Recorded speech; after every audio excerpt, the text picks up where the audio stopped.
So welcome everybody. We will do it in a more personal way, but before I will give you a very brief introduction, and then we have to come to the practical things. The brief introduction is that in India, any sacred act or any ritual or any retreat starts with what is called sankalpa. Sankalpa is the intention, literally, this expresses the intention of the person who practices in a group or individually. And that sankalpa, many of you know India very well, it consists not only in stating your intention to do this ritual. It can be something very worldly, you want to get a good job or you want to marry your daughter or something. But our intention is already clearly stated in the title of our retreat, that is Flashes of Enlightenment.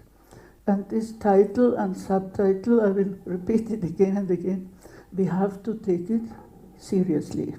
It's not just a catchy word, like some publisher puts a very catchy title, but it is meant like that. And we will come to that content. So the sankalpa in the Indian tradition consists also of two elements which are very significant. You don't go immediately to the transcendent. You start from the place and the time where you perform this act. And it is so precise, when you listen to the priest, and here we have somebody who knows astrology and astronomy, he will tell you exact moment in which this ritual, this auspicious performance will start. And it starts from the kalpas, from the cosmic ages, and coming down to the human time, to the ages of the world, yugas, and then to our present time, of course, according to the lunar calendar, the Indian lunar calendar. So whether it is full moon or it is Vashtami or anything. So that is fixing your attention to a moment of time. And this is one way, I would say, to avoid our mind to travel here and there. Once we are fixed in a time and in a place, we have to stay with our attention there and not go to other times and other places. Now the fixation on the place is again from the whole cosmos, and then coming to Europe as a continent, and then within the continent, and so on and so on. Finally, we land in Trins.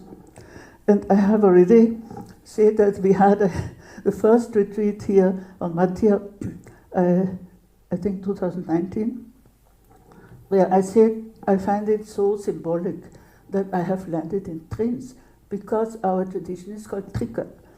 And the tree is, here is Tribulaun and what other places which have the name with tree, Tribulaun. So nothing is by chance, and I found this very significant that Trins has a hint to trika. And of course in Buddhism also we have all this trikaya and all the units in tree. So we are here in Trins, in this very special place and very special building also which Paul has created. And we are so grateful for him having offered this space for spiritual activity, for spiritual retreat and practice, and whatever, whether Buddhist or Shaiva or in whatever tradition. And considering time and space, it also concerns all of us.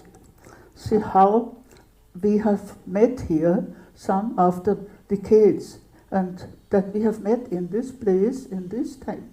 It is significant.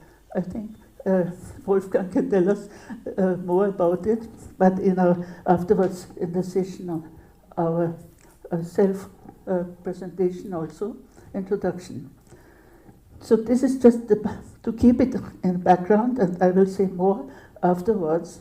But first we have to clarify some practical things.